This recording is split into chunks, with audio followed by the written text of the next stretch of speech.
This is the Haulin Assets podcast, where we'll show you how to go from employee truck driver to savvy business owner. And we'll do it together because we're starting our own trucking company, Haulin Assets, so you'll get a front row seat through the whole process. Together with some experts in the field, we'll teach you how to set up a business, buy a truck, get your DOT and MC numbers, get insurance, and a lot more. Thanks for joining us.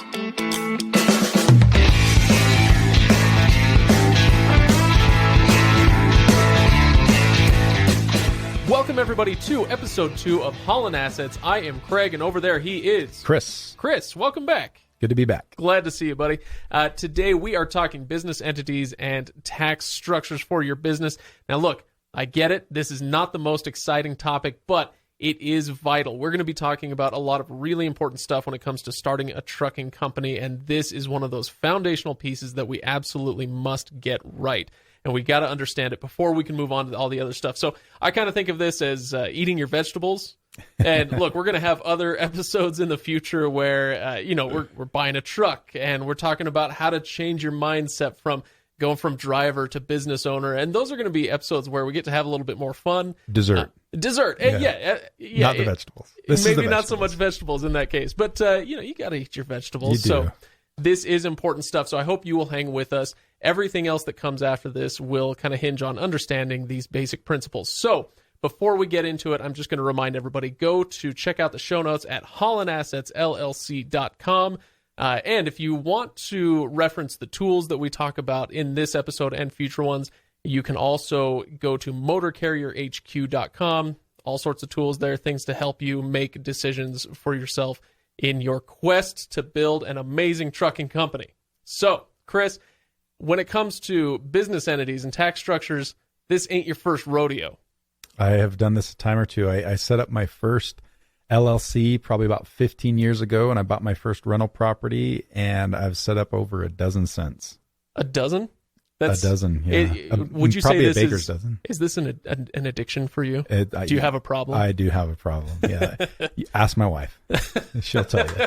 I'm sure she'll give an honest answer. Yeah, absolutely. Yeah. Okay, so run us a little bit through what we're doing today. Okay, great. Yeah, so we're going to talk a lot about setting up trucking companies. I've done this for thousands of companies in the past. And as you mentioned kind of in that little intro, this is really the foundation of everything. And so it's super important. You got to get it right because you set up the entity, which is what's going to apply for your motor carrier authority. It's what makes your contracts. Everything is based on setting up the entity. So there's a couple things you really want to make sure that you get right, and people don't often think about these things. So take, for example, you want to pick the right name for your trucking company.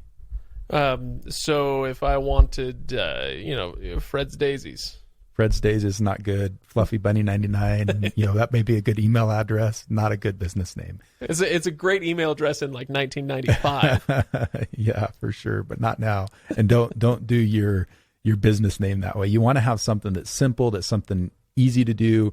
Every time you're talking to a broker on the phone, you don't want to have to be spelling out a complicated name. So, something like Reliable Transportation, that's something that's really simple and is a good business name. So this name is something that you've got to have ready to go before you go speak to your legal or your tax professional, because as you sign up for this, as you file the paperwork with the government, you've got to have that name ready to go. You do, and you typically want to have you want to have a couple name options, because if in your state there's already Reliable Transportation, they're not going to let you pick that name. And different states have different rules. Some states you could do Reliable Transportation and there could be a Reliable Trucking or a Reliable Transport. Other states, they're a little bit more picky, and they're going to treat transport and trucking as the same thing. So it's got to be a little bit more, vastly different than that. And you also don't want to pick something that's really hard to spell, kind of like I was mentioning, like, if you were going to call it Bueller Transportation, most people aren't going to know how to spell that. They're not going to write it down right. So the simpler you can be, the better off that name is going to be. But again, it's something you want to be proud of, and you want to feel like it's your own. So ultimately it's your decision. Right. Now, the next question that somebody's got to answer for themselves is, and frankly, this might be the first one. I mean, interchangeable, I suppose. But what kind of business do you want to run? Is it a sole prop? Is it a partnership? Are you going into business with somebody else? And to that end, you brought up, we've talked I can't remember on mic or off mic, about a Charles Koch quote that you like that, doggone it, now I like too. You're cursing me with these things. Yeah, Charles Koch, I was listening to actually a podcast that he was being interviewed on and talking about partnerships and the things that he looks for in a partnership. And he says there's 3 things that he looks for in a partnership. The partners have to have shared vision, shared values, and complementing skill sets. And so shared vision, meaning what exactly? We're talking short-term, long-term vision. What's the business going to look like next week, or how do we set it up? Or are you talking about, here's what we want to grow into in 15 years and we want this vast empire? Both. But, the things that are really going to cause the biggest types of conflict are those long-term vision things. So you take, for example, if you've got one partner who wants to have a 5-truck fleet and no bigger than that, and you've got another partner that wants to have a 100-truck fleet, you're going to have so much conflict in that partnership that it's just not going to work.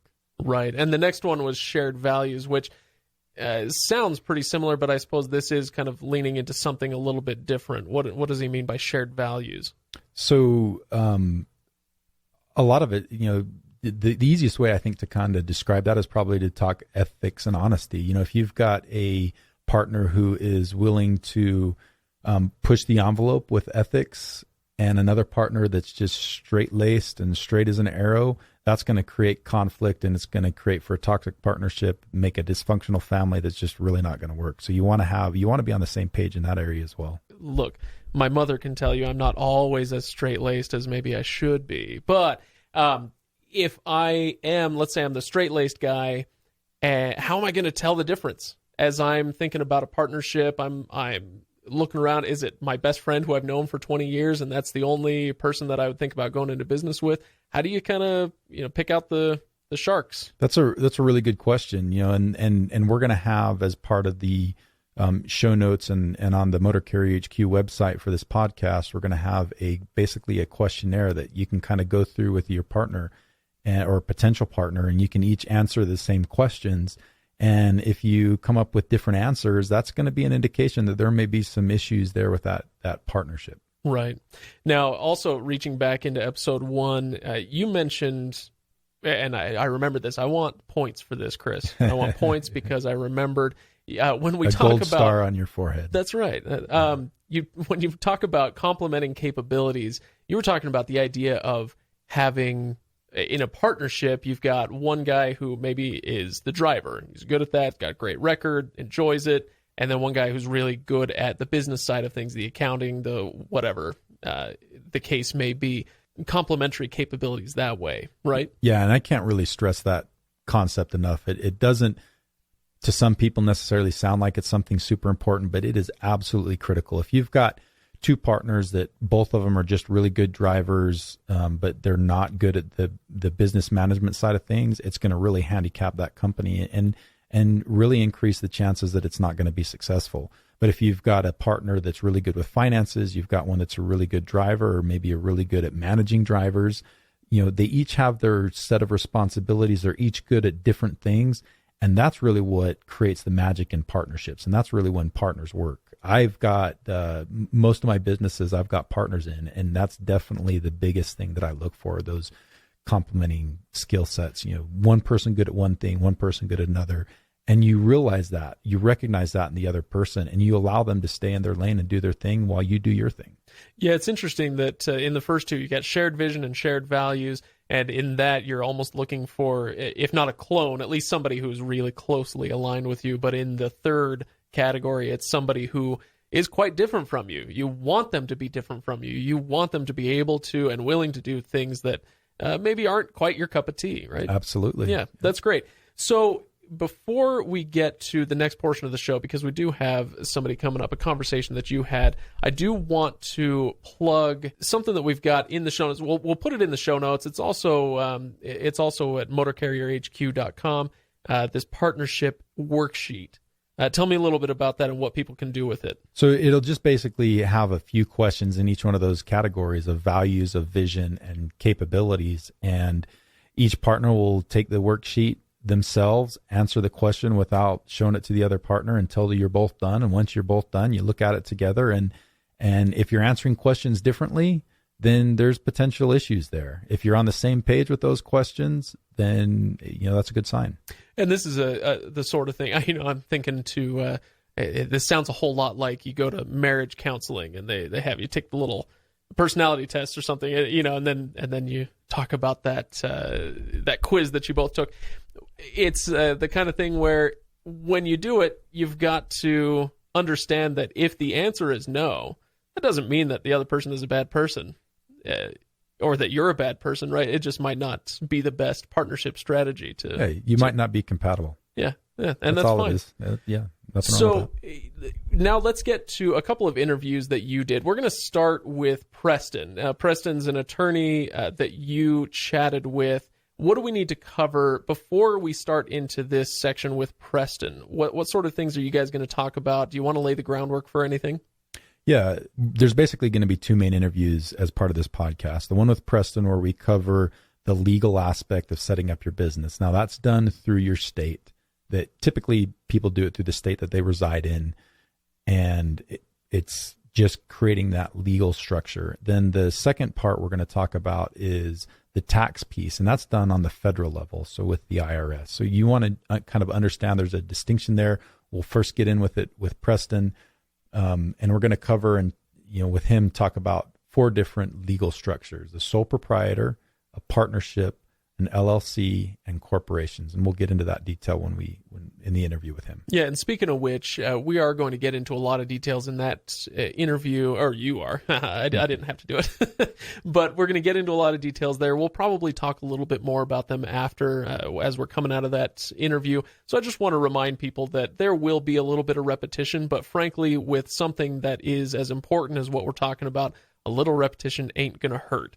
We've got to have this stuff down cold. So as we repeat things a little bit, it's partly just going to be to keep me straight on it. I know you're already straight on it, so it's going to be good for us to remind ourselves every once in a while of some of the key pieces of information.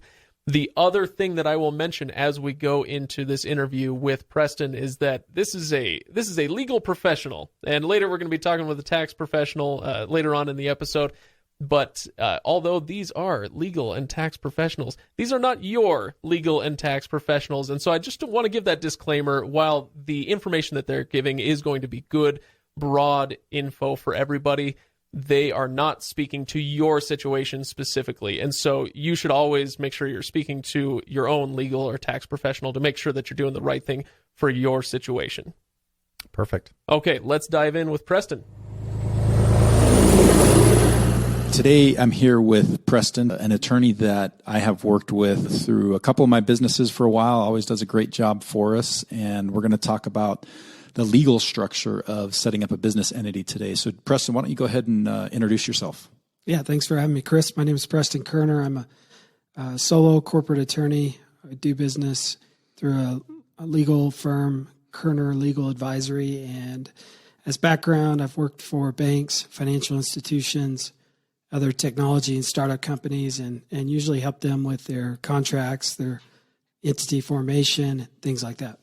Well, let's just go ahead and get right into it. And so when you start a trucking company, are you required to formally register that trucking company?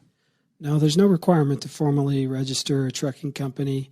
When you do it that way, you're going to be recognized as a sole proprietor by the state. And you are the business entity. It's you doing business. You're the same thing. There's no separation between you and your business. Okay, so then why? I know it costs money. It costs money to set up a business with the state and to register with the state. So if it costs money and it takes time, why would you even want to do it? Most people will set up and register their business for 2 main reasons. They'll do it to protect their personal assets, to separate those assets, and they'll do it because they're looking for specific tax savings. Okay. So in the next episode, when I talk with Jason, we're going to cover the tax piece a little bit more. So with you and I, we're just going to look more at that legal structure. And one of the ways that when we're talking or working with clients that I like to explain this, because it's kind of hard to understand that separation where you've got, kind of 2 separate entities. I kind of look at it like when you set up a business, it's kind of like you've made a baby. You've got a baby, and that business becomes your baby. You've got responsibility for that business, but it is completely separate from you. Just like your kids, they're not you. They're different from you, 2 separate beings. It's the same thing with a business. Now, that business might act like you, it might think like you, and it might have a similar personality to you, but it is not you. You're two separate things. Yeah, that's right. Creating the separate entity, I'll use a similar analogy. It's putting your eggs in a different basket. So one of the things you do when you set up that business entity is you create a new basket, you put some eggs in that basket, you have your personal basket, and that's going to have assets like your personal vehicle, your truck, your home, things like that you may own individually. And then when you set up the business, that's going to have your business assets, which could be your tractor, your trailer. That could be any business assets that you have at the office. It could be a computer, printer, things like that. And so what you're doing is you're separating your personal from your business through that legal entity, and it's two separate things. Okay, I kind of really like that basket analogy. So you've created two separate baskets. Your personal basket that has your personal assets or eggs in it, and your business basket that has your business assets and or eggs in it. So they're just completely separate things. Because like if you get sued or if something happens, they can only come after one of those baskets, right? You've set up your business legally through the state; it's registered. They come after the business basket. You could potentially lose your business assets, but that's a heck of a lot better than being a sole proprietor and losing your business assets and your personal assets. So that protection of personal assets is really what the whole reason behind setting up or registering like an LLC or a corporation, which we'll talk a little bit about those two different things here in a second, right? Yeah, that's right. And I think it's just helpful to understand that when you have a separate business, the only thing you can lose is the assets of those business. So the assets of that business. So if somebody comes after you for business liabilities, they could potentially reach business assets, but they're not going to reach your personal assets. Okay, good. So now that we understand a little bit of the why we do this, let's talk a little bit about how you go about registering the business. Why don't you explain that to us? Yeah, most people will go ahead and register in the state that they live in. And you can do that pretty easily, quite easily and affordably. The main business registration types are, in addition to sole proprietorship, which we've already talked about, which is just out of the box what you do without setting up anything. You could also set up an LLC, a limited liability company, or you could set up a corporation. There's also partnerships, different types of partnerships, but those are pretty rare. The main entities are LLCs and corporations. Okay, so you talked about LLCs and the corporation. Sometimes people refer to a corporation as an Inc. So let's focus on those two. First question I have for you is: does one of those provide more legal protection than the other? No, the simple answer is they both provide the same level of limited liability protection. Okay, good. Well, that's easy. So let's go into the important differences of kind of how they're organized, because that's kind of really the big difference between that LLC and corporation, right? Is kind of how they're organized and set up. Yeah, so corporations are a little bit more complicated. They issue stock to the owners. They do that because the stock can be transferred to separate owners or new owners. LLCs are owned by members, and you can transfer that membership, but it's a little more difficult. So it's like with a public corporation, you hear about trading stocks all the time, right? And that's what they're doing when you're trading stocks. You're buying like little shares in that company, and that's how a corporation handles it. Right? Absolutely, that's correct. Okay. So is one of them easier to manage than the other? Yeah, corporations are going to have specific and I might say onerous legal requirements for being managed. For example, with a corporation, you're going to have a board of directors, and that has a minimum requirement of directors. You're going to be run by executives, typically called officers. And then you've got to keep minutes and have annual shareholder meetings, and those shareholder meetings require notices to all your shareholders and things like that. With an LLC, you don't have the same type of administrative requirements, the same kind of upkeep. They're designed, and by state law, they were set up to be more flexible and owner-friendly. So LLCs are really helpful to companies run by the owners. They can be managed by the owners, or the LLC is flexible enough where if you want to designate somebody like a manager or president to run the LLC, you could do that. You don't have to maintain a board of directors. You don't have to pay them or do anything like that. And you also don't have to designate officers. It can be quite simple to get a LLC going. Okay, so to summarize that, the corporation's a little bit more difficult. There's more administrative burdens and requirements that you have to follow than there is with an LLC. So let me ask you this: why is that significant? Well, it's primarily it's going to be a cost savings to run an LLC. But one of the other benefits to running an LLC is when they were codified and created by state laws, it was recognized in state laws that you could be more flexible. So when you start to talk about things like corporate veil, and that's a kind of a complicated legal doctrine, what that is if the corporation has a liability and creditors of the corporation want to go after the individual, the only way they could do that is if they break through a veil and reach the personal individual behind a company. Well, it's harder to do that with an LLC because when LLCs were created, they said in the state laws, look, these are going to be simple to run. We're not going to have the same formalities as a corporation. So if the LLC doesn't have neat and tight minutes, if they're not running the same kind of board of director meetings and so forth with their management, that's not going to be held against them for liability piercing the veil purposes. Okay, so that corporate veil, that's a term you hear a lot in the business and legal world, and it's really kind of a barrier. That's what creates that barrier between your personal basket and your business basket, right? And so you don't want to break that. You don't want to have things that happen that make it so that that barrier gets broken down in court because of things that you've done. So, like, for example, I think there's some don'ts that you don't want to do, really, whether you're a corporation or an LLC, to kind of maintain that level of protection. So a few of the don'ts are you don't want to do things that make it look like the business and you are the same, even though you're two separate things. Like, for example, putting, using your corporate business card and business accounts to pay for your diesel in your personal truck, or, putting your personal assets inside of that same business.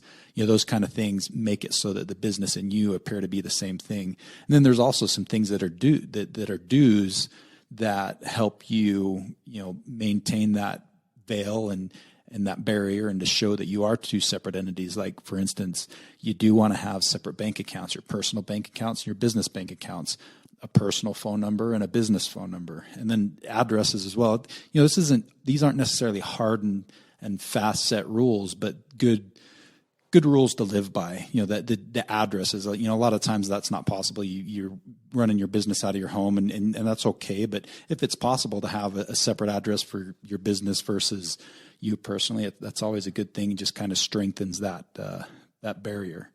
And so, kind of what we see with most guys, especially in the startup phase or first starting up a trucking company, most guys are going to register an LLC because of the advantages that we've talked about. But why don't you maybe just for a few seconds kind of give some examples of why somebody would want to set their business up as a corporation instead of an LLC? I think a company would set up as a corporation, or an LLC might convert to a corporation later on when they're getting really big and they're thinking about bringing on investors, or they have a big operation and a lot of profits, and they want to just reinvest those profits in the business, and they want to formalize their legal structure instead of doing that through an LLC, which is a little harder to do. They just want to take up the corporate set of a legal framework and start doing their business through that, and that's when they would do that when they're really big. Good. And I would just add to that I don't think there's necessarily a set size when it makes more sense to be a corporation versus an LLC. But when I start to see it be more common is usually the 20 plus trucks size of a trucking company. Once you've got over 20 trucks, then people really start to look a little bit more closely at having a corporation versus an LLC. Yeah, I agree. I think that makes sense. Okay, awesome. Well, that's, I think, all that we want to cover right now. Does that sound like a good time to wrap it up? Yeah, great to be here today. Thanks. Awesome. Thanks, Preston. All right, so that was super interesting stuff. I won't pretend that none of it went over my head, but it is really interesting. And one thing that stuck out to me was a phrase that I'd heard, but now I've finally heard it defined, and that's the corporate veil. And a little bit about what that means. I really enjoy that idea of the corporate veil and protecting yourself from liability. But give me, if you could, Chris, some more concrete examples of what that looks like in the real world and what you're protecting yourself from. Okay, well, let's use a trucking company as the example. So if you've got your trucking company, and as Preston talked about, you've got your two baskets because you've set up your limited liability company. So all your assets for the trucking company are in that basket, and then you've got your eggs or your personal assets in your personal basket. And so let's say your trucking company's driving down the road and you get in an accident, and heaven forbid, it's your fault, and so you get sued. And the attorneys come after you. Well, they have to sue the company as long as you weren't doing anything negligent personally. Typically, that's what happens is they're going to sue the company, and they're going to go after the assets or the eggs that are in that company basket. And they typically cannot touch the eggs that are in your personal basket. Right. And okay, so this makes sense. But this doesn't necessarily mean that you're making a good situation out of it. I mean, it's never fun to be sued. You never want to be sued. But if I understand correctly, it's essentially taking what is a bad situation and keeping it from becoming worse. Yeah. So, it's still not going to be fun. You could potentially lose those eggs that are in the company basket, but you can sleep better at night because your eggs that are in your personal basket, so your home, if you've got one, your personal car, if you've got one, the money that you've got saved outside of the business, all that stuff should be protected. So it's making a bad situation as good as it possibly can be. Right. And, sometimes I wish this were a TV show so I could have an eggs counter in the corner of the screen for how many times you said eggs. So, all right. Is there anything else, Chris, that you want to talk about with regards to your conversation with Preston? Anything else that you feel like we need to hit? Not really, but I think we probably should talk about a couple things real quick to bridge the gap between the conversation with Preston and starting our conversation with Jason. And I mentioned this a little bit kind of in the intro, but I can't stress it enough. There's a difference between the legal structure and the tax structure. So the legal structure is what protects you, what creates that corporate veil. You file that with your state. And then once you've done that, you go and essentially register with the IRS. And that determines what tax structure you're going to have. And that's basically what the conversation with Jason is going to be. Perfect. Well, let's get started with Jason. Again, I'm just going to give that disclaimer that I did with Preston. Jason is a tax professional, but he's not your tax professional. So as you are getting started with your business, make sure that you consult your own as you get started. All right. Ready, Chris? Let's do it. All right, I'm here today with Jason with Trackin Assets. Now, Trackin Assets, just in full disclosure, is a company that I am a partner in, focuses on providing accounting, bookkeeping, taxes, payroll services, specifically to the trucking industry. So, you can tell from the name Trackin Assets, Haulin Assets, kind of a similar theme. And anyway, I'm here with Jason, and why don't you go ahead and introduce yourself, Jason? Hi, Chris. Thanks for having me. I have a legal background where I studied business and taxation of individuals and businesses, and I've been working specifically with trucking company for, probably the last year, a little over a year now, and whether it's the accounting and taxes that I've handled. Okay, great. So during our discussion with Preston, we kind of determined that starting a trucking company, people are typically going to set themselves up as a limited liability company. They do that registration through their state. And now we're going to talk a little bit more about the tax side. That's done with the federal government and specifically the IRS. So, there's a kind of a funny thing about the IRS and LLCs. Why don't you tell us a little bit about that? Yeah, with the LLCs, the IRS really doesn't, it's a disregarded entity. So the IRS doesn't even recognize an LLC. Entities that are common, that are recognized by the IRS, especially with guys that do LLCs, they usually get set up with the IRS as a sole proprietor or a partnership or an S corporation or a C corporation. So let's go a little bit more into each one of those. So taking a step back a little bit first, when you set up an LLC with your state, the next step is you need to apply for your EIN or your employer identification number, which is kind of like your social security number for your business. And that's really how the IRS tracks you. So when you do that, you fill out a form, you answer a bunch of questions, and based on the questions that you answer, the IRS is going to automatically categorize your LLC into one of two tax categories. First is if you say that you're the only member of that LLC, there's only one member in it, they're going to automatically, for tax purposes, designate you as a sole proprietorship.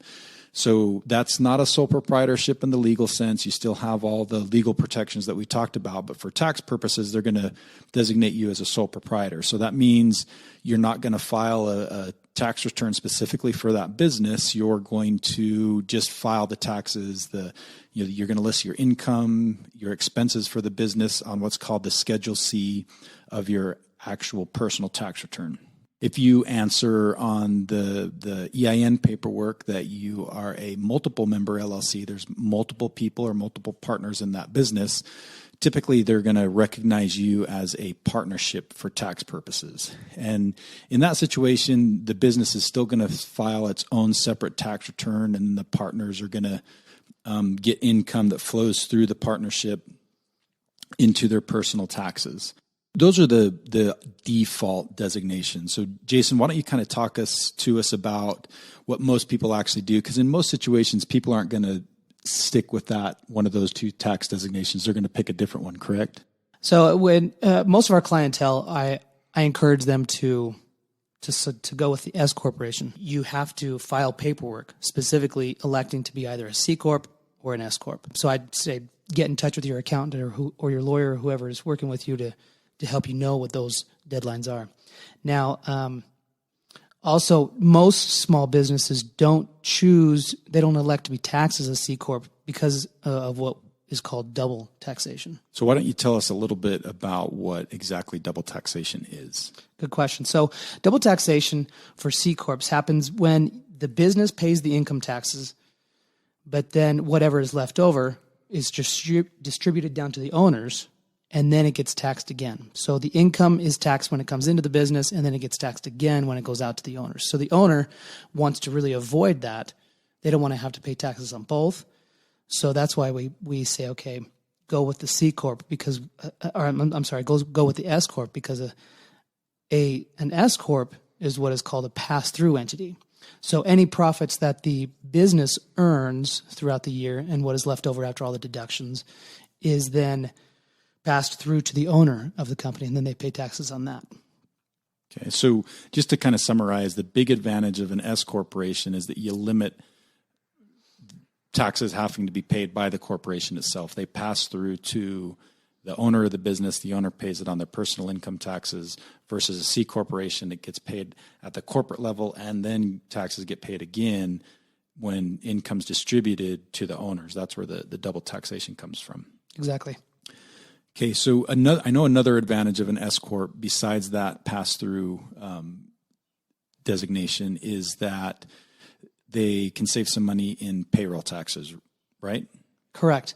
Yeah, payroll taxes are taxes that are paid by the company. Well, it's actually everybody has to pay it. It's like the Social Security, the Medicare, and when you look on your pay stub, it'll say FICA.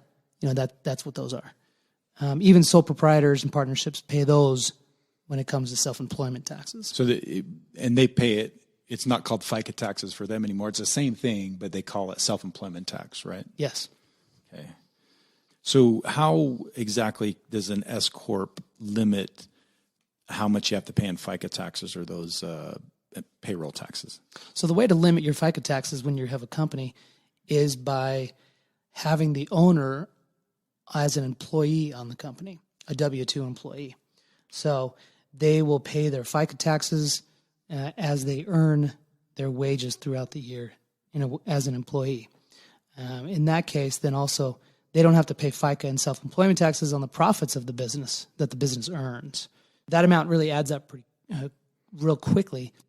To use it as an example, if a trucking company owner is also the driver of the S Corp because he's an employee of that S corporation and he earns $50,000 as a driver, he's going to end up paying, his portion of the FICA taxes, that half of that 15.3% as the employee of the company.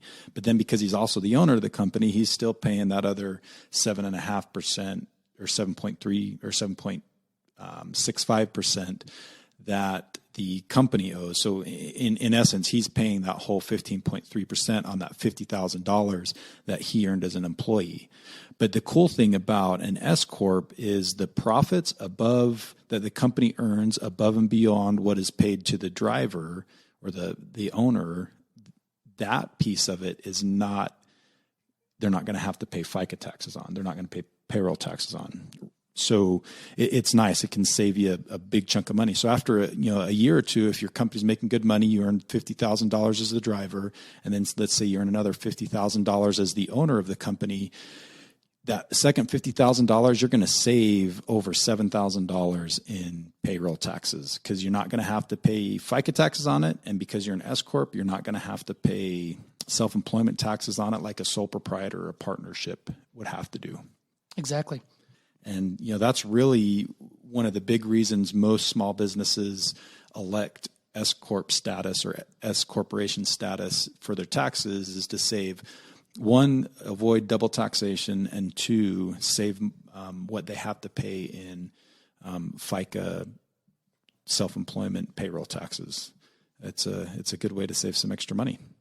Exactly. Okay, well, that kind of leads us in the right direction. S corp for most people is going to be the way to go. Thanks, Jason. You're welcome. Thank you for having me. All right, welcome back. So after that Jason conversation, I got to say, my brain is spinning a little bit. We've had two pretty deep dives into both business entities and now tax info for your new business.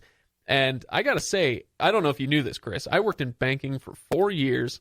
I worked in business banking for a good chunk of that.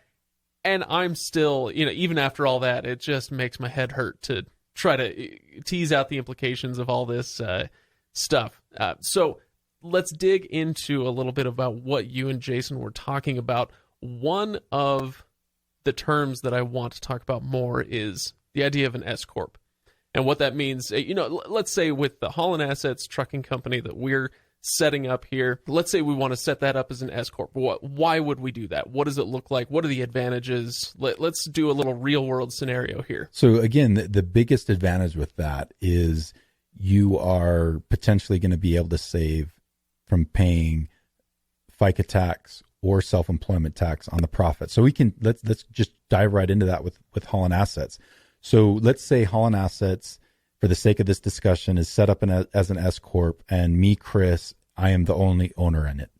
But I've requested S corp status with the IRS. So we're set up that way. So you've essentially within the company have for payment purposes and tax purposes, you kind of have two entities in there. You've got Chris the driver, and you've got Chris the owner.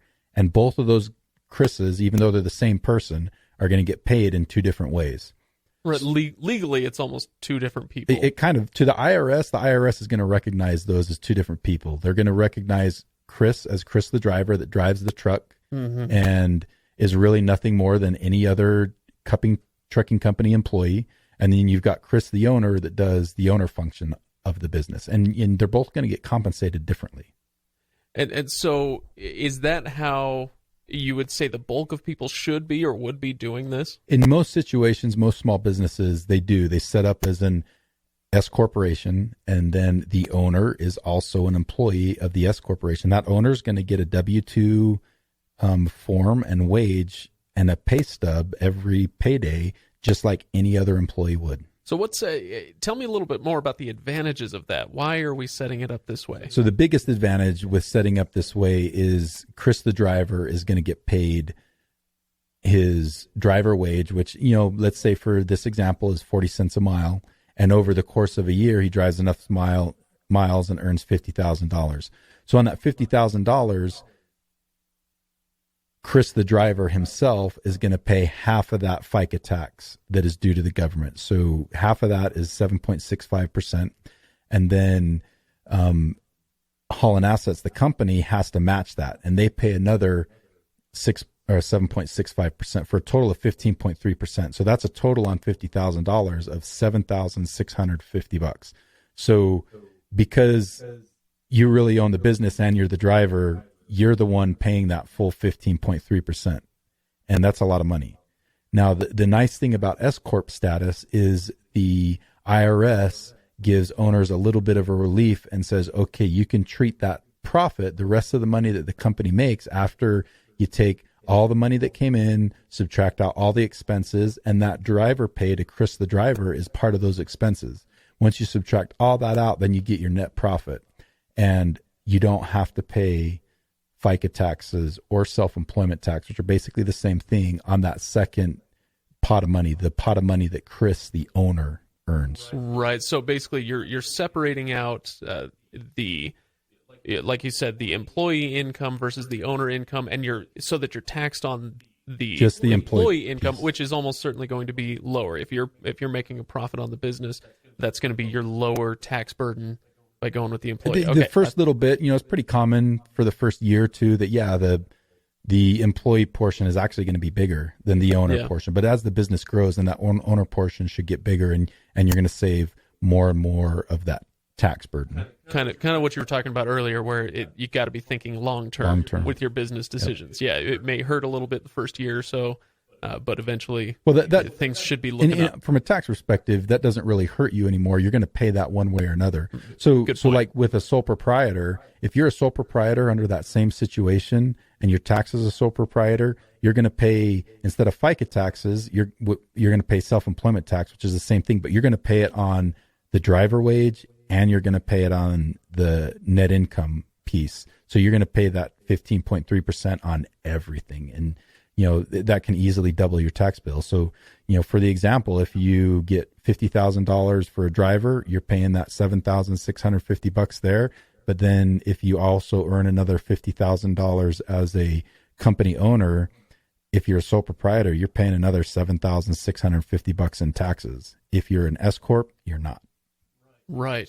Now, forgive my beginner's question, but in what situation would I ever set up as a sole prop? Why would I ever do this? Yeah, that's a great question. And based on what you're saying, I'm not sure I would really, do it. Honestly, I think the reason that people set up as a sole proprietor is because it's easier and it's a little bit cheaper. It's not cheaper. I mean, because you pay so much in taxes, but you don't have to file a second tax return as a sole proprietor. There's just a few things that are slightly simpler and less operational money out of your pocket, but you're going to end up paying more in taxes. So really, there's no good reason, in my opinion, to be a sole proprietor. Duly noted. But let's talk about some of the other types of business entities and what advantages or disadvantages we might see there. Because what you're saying is the bulk of people, 3/4 or more, 90% of people are going to probably lean toward the S Corp, given all the advantages. But there are other types, and are there any other reasons why we might go with an LLC or a C Corp or something like that? One interesting thing about an LLC is actually not recognized for tax purposes by the IRS.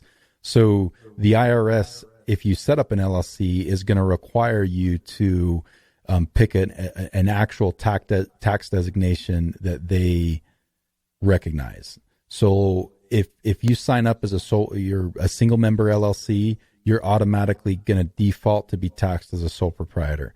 If you sign up as a multi-member LLC, you're automatically going to be designated as a partnership. The other two options that are going to be the most common for our clients are S Corp status or S Corporation status or C Corporation status. And you have to actually request as an LLC from the IRS to be taxed under those laws. So, we already went through the S Corporation, but the C Corporation, the biggest reason that people typically do that is because they want to grow a ton. They want to turn that business into a big business that they're going to sell or they're going to take public or something like that. And they want to reinvest that money, and they're going to reinvest a ton of money back into the business. Because under a C Corporation, that reinvested money you don't pay taxes on. Under an S Corporation or a partnership or a sole proprietor, you pay taxes on that money even if it stays in the company. And then again, as we kind of mentioned with Jason, that the big disadvantage of a C corporation is that double taxation issue. Right. No, nobody wants that. Nobody wants that. And yeah. I mean, that's the whole purpose. Except for the IRS, they like it. No doubt. So maybe not nobody. Good point. All right, fine. You've outsmarted me yet again. All right. So as I said at the beginning, I hope that people don't get too annoyed by the repetition, but this stuff is, frankly, it's confusing to me. I know it's going to be confusing to a lot of people, and I just want to make sure that I get it and that everybody else has a chance to understand it as well. And as dry and as painful as listening to this episode is, it's probably one of those that you'll want to listen to multiple times just so you can grasp it, remember the concepts behind it, because it really is a huge piece. And that's, for episode 2, we could have picked something a lot more fun to listen to or more entertaining, but you know what? There's really nothing more important than this, because everything else is the foundation. Everything else is built on top of this business. When you buy your truck, you typically want to buy it through your business. When you get insurance, it's the insurance getting the business. When you're applying for your motor carrier authority, it's the business applying for it. So you've got to have that set up, and you want to set it up right so that you don't cause yourself problems in the long run. Perfect.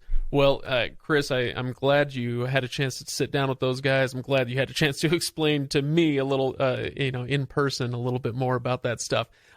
Any parting words of wisdom? Anything else that you want to pull out from those conversations, or anything we haven't talked about yet that you want to get into? This is a fun time. It's a big step, but it's definitely really kind of almost step 1 in this whole process. I've got one more parting question for you, and this is a serious question that I wish I could have asked you 6 years ago. If someone has already set up their business entity and they realize, you know what, I wish I could set it up as something else. I want to switch it over. How difficult is it to do that? How do they do that? It can be done.